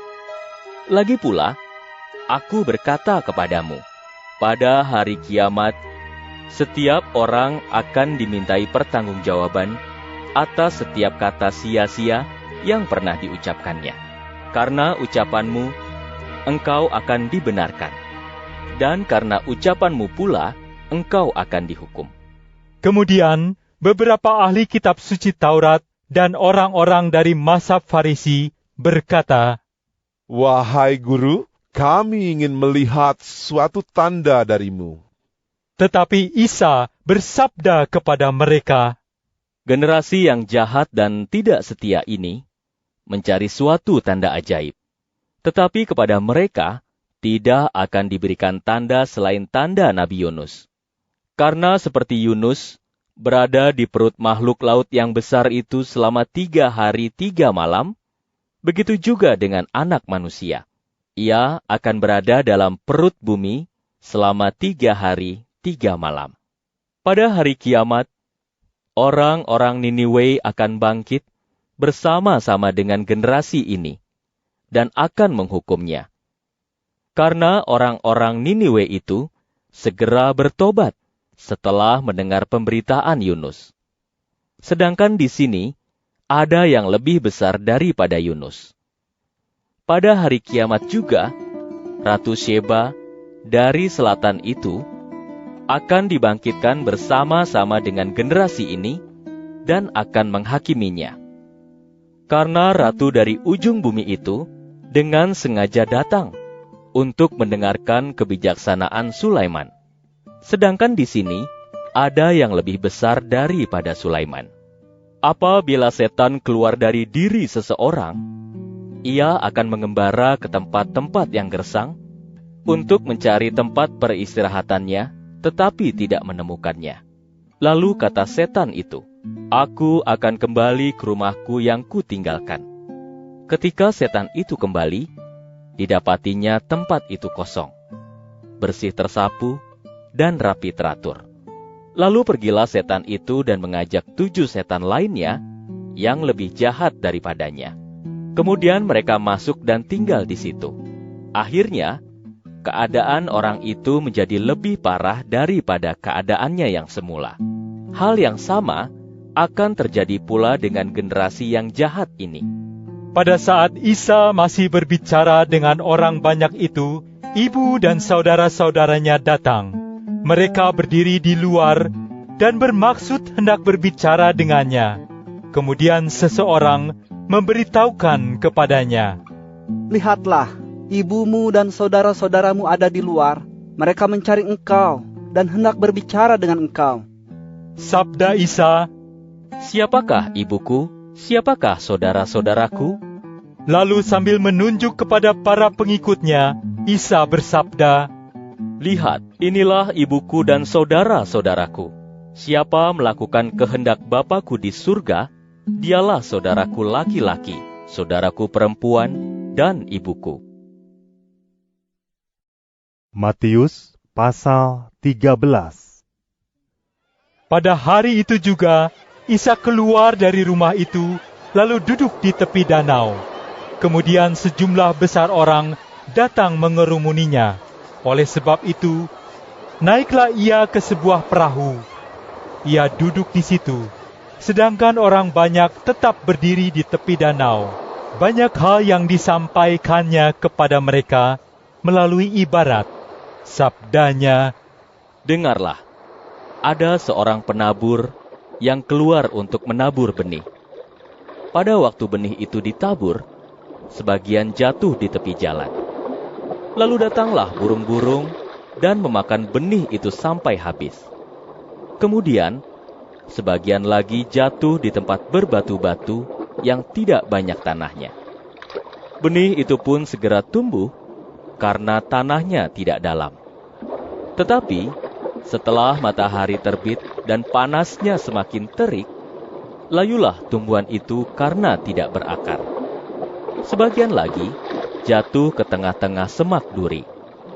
Semak-semak itu bertambah besar lalu mengimpitnya. Sedangkan benih-benih lainnya jatuh di tanah yang baik, lalu menghasilkan banyak buah. Ada yang 100 kali lipat, ada yang 60 kali lipat, dan ada pula yang 30 kali lipat. Siapa bertelinga, dengarlah." Kemudian para pengikut Isa datang dan bertanya kepadanya, "Ya junjungan, mengapa engkau mengajar mereka melalui ibarat?"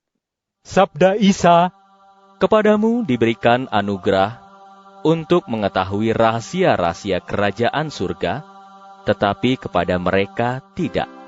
Karena setiap orang yang mempunyai, kepadanya akan ditambahkan, sehingga ia mempunyainya berlimpah-limpah. Tetapi setiap orang yang tidak mempunyai, apa yang dipunyainya pun akan diambil darinya. Itulah sebabnya aku mengajar mereka dengan ibarat. Karena ketika mereka memandang, mereka tidak melihat, dan ketika mereka mendengar, mereka tidak menyimak, apalagi mengerti. Dengan demikian, bagi mereka, genaplah firman yang disampaikan melalui Nabi Yesaya. Kamu akan mendengar dan mendengar lagi, tetapi tidak mengerti. Kamu pun akan melihat dan melihat lagi, tetapi tidak memahami. Karena hati bangsa ini sudah menjadi tegar, telinganya berat mendengar, dan matanya tertutup rapat. Kalau tidak demikian, mereka tentu melihat dengan matanya, mendengar dengan telinganya, dan mengerti dengan hatinya, lalu berbalik kepadaku, sehingga aku menyembuhkan mereka. Tetapi berbahagialah kamu, karena matamu melihat dan telingamu mendengar. Karena sesungguhnya aku berkata kepadamu, banyak nabi dan orang-orang saleh ingin melihat apa yang kamu lihat, tetapi mereka tidak melihatnya. Mereka ingin mendengar apa yang kamu dengar, tetapi mereka tidak mendengarnya. Sebab itu dengarlah arti ibarat tentang orang yang menabur benih itu. Ketika seseorang mendengar firman mengenai kerajaan surga, tetapi tidak memahaminya, maka si jahat datang dan merampas apa yang telah tertabur di hatinya. Ini adalah benih yang tertabur di tepi jalan. Kemudian benih yang tertabur di tempat berbatu-batu menceritakan tentang orang yang menerima firman dan segera menerimanya dengan senang hati. Meskipun begitu, firman itu tidak berakar di hatinya dan hanya bertahan sebentar. Ketika kesusahan atau aniaya yang disebabkan oleh firman itu datang menimpanya, ia pun segera murtad. Lalu benih yang tertabur di antara semak duri menceritakan tentang orang yang menerima firman, tetapi kekhawatiran tentang perkara dunia dan tipu daya kekayaan mengimpit firman itu sehingga tidak berbuah. Sedangkan benih yang tertabur di tanah yang baik menceritakan tentang orang yang menerima firman dan memahaminya, lalu menghasilkan buah berlipat ganda. Ada yang 100 kali lipat, ada yang 60 kali lipat, dan ada yang 30 kali lipat. Ada satu ibarat lain lagi yang disampaikan Isa kepada mereka. Sabdanya, kerajaan surga itu dapat diibaratkan dengan orang yang menabur benih yang baik di ladangnya. Tetapi, pada saat semua orang tidur, datanglah musuhnya untuk menaburkan benih lalang di antara benih gandum itu, kemudian pergi. Ketika benih gandum itu tumbuh dan mulai menghasilkan buah, barulah lalang itu kelihatan. Lalu hamba-hamba pemilik ladang itu datang dan bertanya kepadanya, "Tuan, bukankah Tuan menabur benih yang baik di ladang ini? Dari manakah lalang-lalang itu?" Jawab tuan itu perbuatan musuh. Kemudian kata hamba-hamba itu, "Apakah Tuan menghendaki agar kami mencabut lalang-lalang itu?" Jawabnya, "Tidak perlu.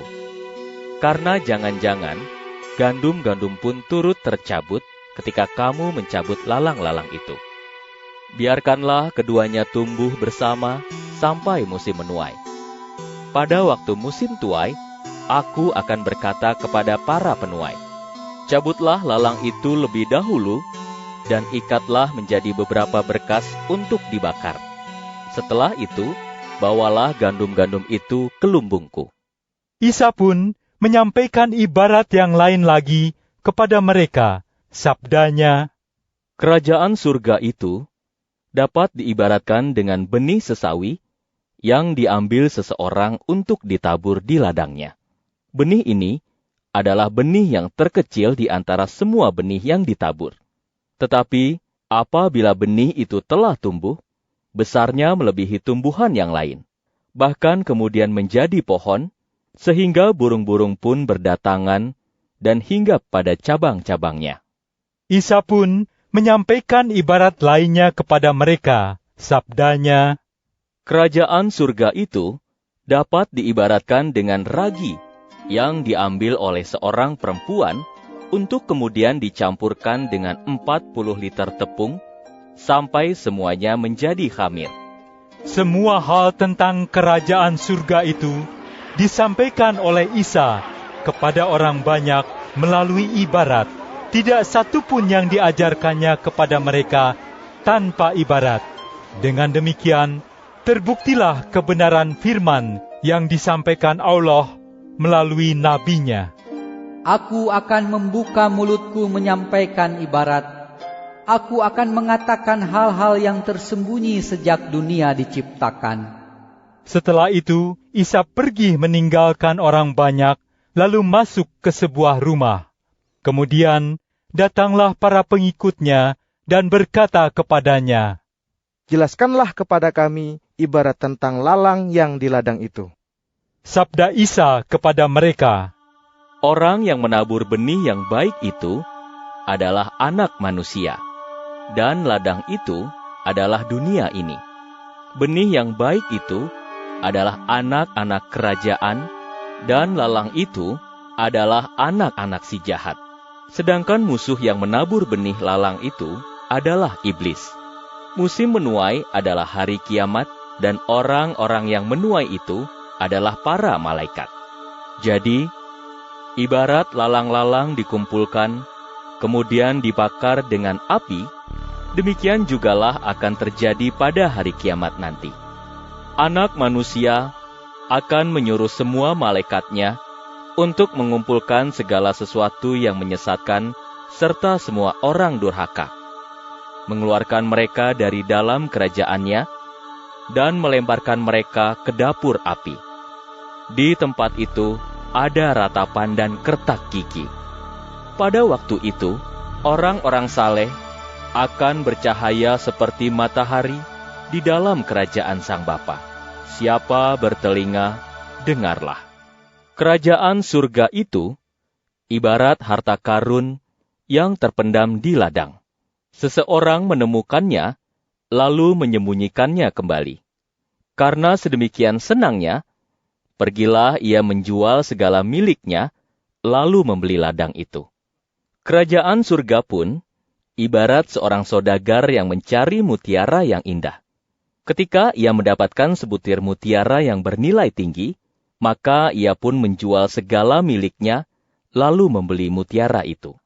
Kerajaan surga itu dapat pula diibaratkan dengan pukat yang ditebarkan di laut untuk menjaring berbagai jenis ikan. Setelah penuh, pukat itu ditarik ke pantai, lalu ikan-ikan yang didapat dipisah-pisahkan. Ikan-ikan yang baik disimpan dalam keranjang, sedangkan yang tidak baik dibuang. Demikianlah yang akan terjadi pada hari kiamat. Para malaikat akan keluar untuk memisahkan orang-orang durhaka dari orang-orang saleh. Kemudian, orang-orang durhaka itu akan dimasukkan ke dapur api. Di tempat itu akan ada ratapan dan kertak gigi. Sudahkah kamu mengerti semua hal itu? Jawab mereka kepada Isa, mengerti. Lebih lanjut, ia bersabda kepada mereka, sebab itu, semua ahli kitab suci Taurat yang mempelajari kerajaan surga dapat diibaratkan dengan seorang tuan rumah yang mengeluarkan harta yang baru maupun yang lama dari perbendaharaannya. Setelah Isa selesai menyampaikan semua ibarat itu, pergilah ia dari situ, lalu kembali ke kota asalnya. Di sana, ia mengajar orang-orang di rumah ibadah mereka. Mereka pun merasa heran dan berkata, dari mana orang ini memperoleh hikmah dan kuasa untuk mengadakan mukjizat-mukjizat itu? Bukankah ia adalah anak seorang tukang kayu? Bukankah ibunya bernama Maryam? Dan saudara-saudaranya adalah Yakub, Yusuf, Simon, dan Yuda? Bukankah semua saudaranya yang perempuan ada bersama kita? Jadi, dari manakah ia memperoleh semua itu? Mereka semua meragukannya. Lalu sabda Isa kepada mereka, seorang nabi dihormati di mana-mana, kecuali di kota asalnya dan di rumahnya. Karena ketidakpercayaan mereka, Isa tidak membuat banyak mukjizat di situ. Matius pasal 14. Pada waktu itu, kabar mengenai Isa didengar oleh Herodes, raja wilayah. Kemudian ia berkata kepada para hambanya, orang ini tentunya Nabi Yahya yang hidup kembali dari antara orang mati.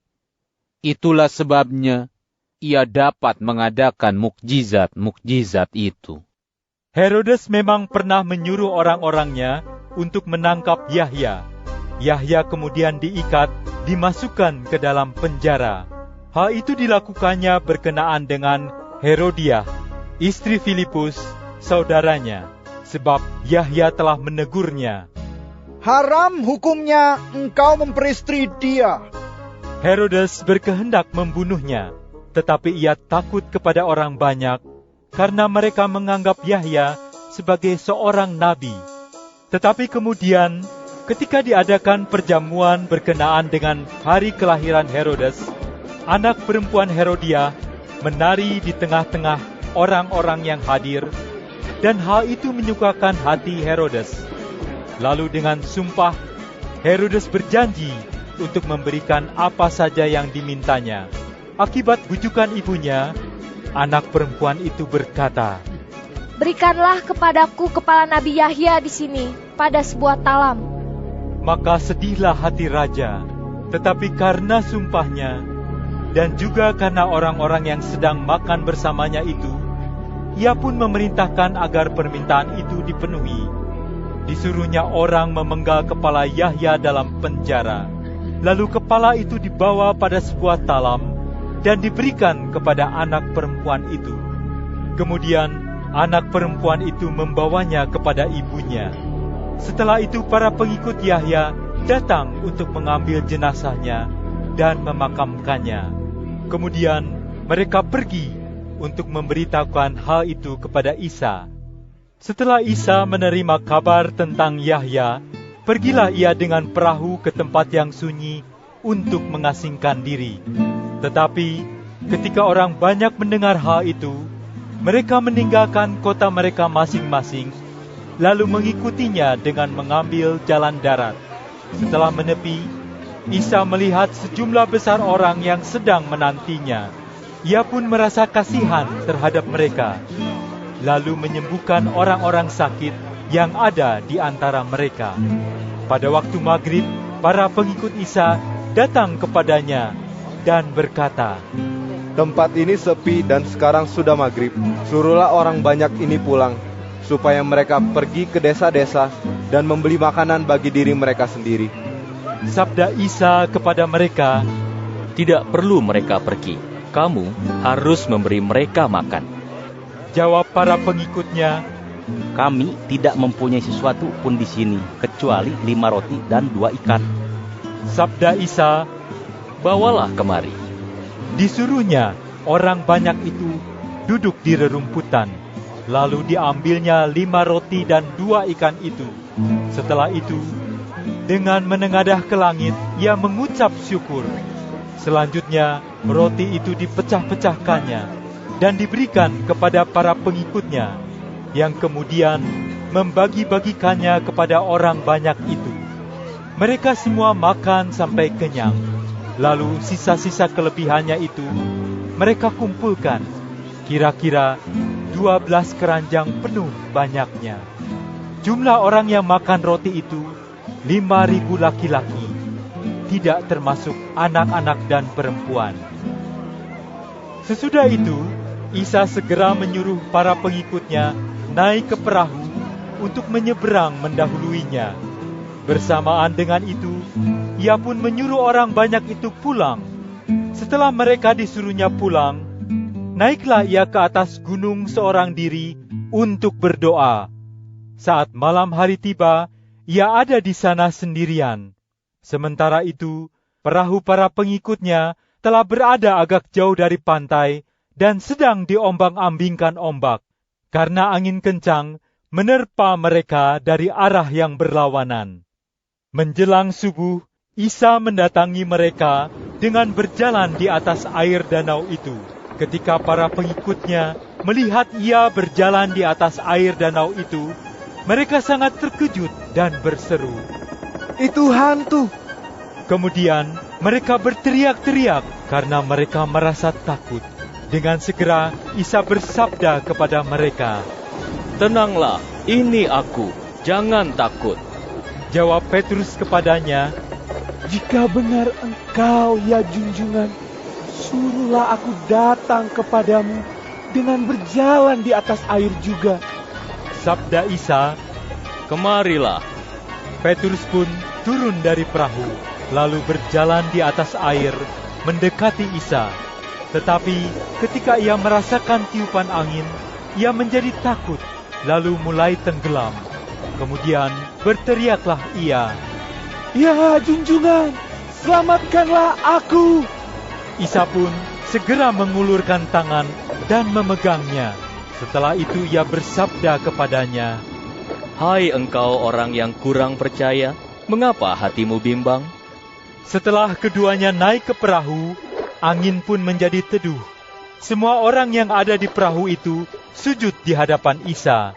Mereka berkata, "Sesungguhnya junjunganlah Al-Masih, Sang Anak yang datang dari Allah."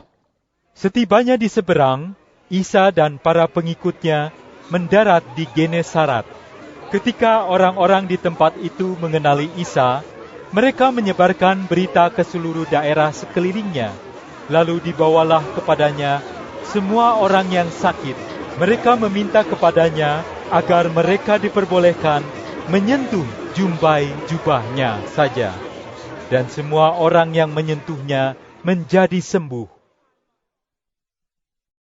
Matius pasal 15. Kemudian orang-orang dari mazhab Farisi dan para ahli kitab suci Taurat dari Yerusalem datang menemui Isa. Mereka berkata kepada Isa, "Mengapa para pengikutmu melanggar ajaran yang diwariskan para tua-tua terdahulu? Mereka tidak membasuh tangan ketika hendak makan." Sabda Isa kepada mereka, "Mengapa kamu juga mengabaikan perintah-perintah Allah demi ajaranmu? Karena Allah berfirman, hormatilah ayah dan ibumu. Dan siapa mengucapkan hal yang buruk kepada ayah atau ibunya, ia patut dihukum mati. Tetapi kamu mengajarkan, siapa berkata kepada ayah atau ibunya, nafkah yang seharusnya ayah atau ibu terima dariku, telah kupersembahkan kepada Allah. Orang itu tidak wajib lagi menghormati ayahnya. Dengan demikian, melalui pengajaranmu itu, firman Allah kamu anggap tidak berlaku lagi. Hai orang-orang munafik, memang pantas apa yang telah dinubuatkan Yesaya mengenai kamu. Bangsa ini menghormati aku dengan ucapan mulutnya, tetapi hatinya jauh daripadaku. Sia-sia saja mereka menyembah aku, karena mereka mengajarkan ajarannya sendiri, yaitu perintah-perintah manusia." Kemudian Isa memanggil orang banyak dan bersabda kepada mereka, "Dengarlah dan pahamilah, bukan apa yang masuk ke dalam mulut yang menajiskan orang, melainkan apa yang keluar dari mulutlah yang menajiskan orang." Para pengikutnya datang mendekat serta berkata kepadanya, "Tahukah engkau ya junjungan, bahwa orang-orang dari mazhab Farisi itu sakit hati ketika mereka mendengar perkataan tadi?" Sabda Isa, "Setiap tanaman yang tidak ditanam oleh Bapakku yang di surga akan dicabut. Biarkanlah mereka itu. Mereka adalah pemimpin-pemimpin yang buta. Jika orang buta menuntun orang buta, pastilah keduanya akan jatuh ke dalam lubang." Kata Petrus kepadanya, "Jelaskanlah kepada kami maksud dari ibarat itu." Sabda Isa, "Masih belum mengertikah kamu? Tidakkah kamu paham bahwa segala sesuatu yang masuk melalui mulut akan masuk ke perut dan akan dibuang di jamban? Tetapi segala sesuatu yang keluar dari mulut berasal dari hati, dan itulah yang menajiskan orang. Karena dari dalam hati keluar pikiran-pikiran yang jahat, seperti pembunuhan, percabulan, perzinaan, pencurian, saksi dusta, dan hujahan. Hal-hal itulah yang menajiskan orang. Tetapi makan dengan tangan yang tidak dibasuh tidak menajiskan orang." Setelah meninggalkan tempat itu, pergilah Isa ke daerah Tirus dan Sidon. Kemudian ada seorang perempuan keturunan Kanaan, penduduk daerah itu, mendatangi Isa sambil berseru, "Ya Tuhan, ya anak Daud, kasihanilah aku. Anakku yang perempuan kerasukan setan dan sangat menderita." Tetapi Isa tidak menjawabnya sepatah kata pun. Lalu para pengikutnya mendekati Isa dan meminta kepadanya, "Suruhlah perempuan itu pergi, karena ia mengikuti kita sambil berteriak-teriak." Bersabdalah Isa, Aku hanya diutus kepada domba-domba yang hilang dari antara Bani Israel. Kemudian perempuan itu datang dan sujud di hadapannya. Katanya, Ya Tuan, tolonglah aku. Tetapi sabda Isa, Tidak patut mengambil makanan anak-anak lalu melemparkannya kepada anjing. Kata perempuan itu, Benar ya Tuan, tetapi anjing-anjing itu pun makan remah-remah yang jatuh dari meja tuannya. Mendengar jawaban dari perempuan itu, bersabdalah Isa kepadanya, Hai ibu, engkau sangat beriman. Jadilah padamu menurut apa yang kau inginkan. Pada saat itu juga sembuhlah anaknya. Setelah meninggalkan daerah Tirus dan Sidon, Isa kembali menyusuri Danau Galilea. Ia naik ke sebuah bukit, lalu duduk di situ. Sejumlah besar orang datang kepada Isa. Mereka membawa orang yang lumpuh, timpang, buta, bisu, dan banyak lagi yang lain. Kemudian, para penderita itu mereka letakkan di dekat kakinya. Dan ia menyembuhkan mereka semua. Orang banyak itu menjadi heran, karena orang bisu dapat berbicara, orang timpang disembuhkan, orang lumpuh dapat berjalan, dan orang buta dapat melihat. Lalu mereka memuliakan Tuhan Bani Israel. Kemudian Isa memanggil para pengikutnya dan bersabda, Aku merasa kasihan kepada orang banyak ini. Sudah 3 hari lamanya mereka bersama-sama dengan aku, tetapi tidak ada sesuatu pun yang dapat mereka makan. Aku tidak sampai hati menyuruh mereka pulang dalam keadaan lapar. Jangan-jangan mereka pingsan di jalan. Jawab para pengikutnya, Di tempat sesepi ini, di mana kita dapat memperoleh sedemikian banyak roti untuk mengenyangkan orang sebanyak ini? Sabda Isa, Berapa roti ada padamu? Jawab mereka, Ada 7 roti dan beberapa ikan kecil. Kemudian disuruhnya orang banyak itu duduk di tanah.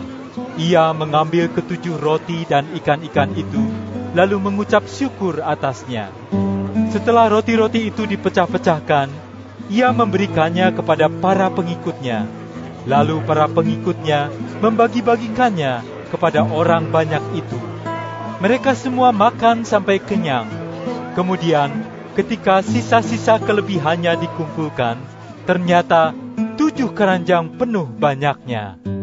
Jumlah orang yang turut makan adalah 4.000 orang laki-laki, belum terhitung perempuan dan anak-anak.